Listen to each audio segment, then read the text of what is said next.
আচ্ছা বলো তো, বিটুইন দ্য থ্রি বয়েজ নাকি among the three boys, among you and me নাকি বিটুইন ইউ অ্যান্ড মি? একটু কনফিউশন হলো তো?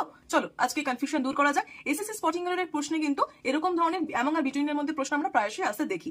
তো দেখো, অ্যামং আর বিটুইন দুটোরই কিন্তু অর্থ একই, দুটোরই মানে হচ্ছে মধ্যে, আমাদের মধ্যে বা তোমার আমার মধ্যে, এরকম বিষয়ে আমরা অ্যামং আর বিটুইন ইউজ করে থাকি। এখন কখন বিটুইন ইউজ করবো, কখন অ্যামং ইউজ করবো?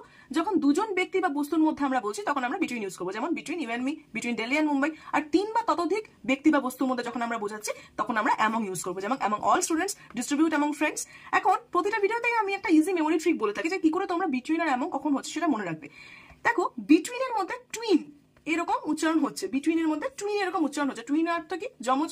যমজ মানে আমরা দুটোই বুঝি, আর দুটোর ক্ষেত্রে বিটুইন আমরা ইউজ করছি। তাহলে হয়ে গেল আমাদের যে বিটুইন দুজনের ক্ষেত্রে ইউজ করা হয়, আর তিন বা ততোধিকের ক্ষেত্রে আমরা অ্যামং ইউজ করে থাকি। এখানে একটা ইম্পর্টেন্ট পয়েন্ট আছে, দেখো বিটুইন ইউ অ্যান্ড মি, এখানে যেমন অ্যান্ড বসেছে, এই অ্যান্ডটা কিন্তু ফিক্সড, মানে প্রতিটা ক্ষেত্রে কিন্তু এই অ্যান্ডই বসবে, অ্যান্ডের জায়গায় অন্য কিছু বসবে না। এটাও কিন্তু একটা স্পটিং এররের ইম্পর্টেন্ট পয়েন্ট।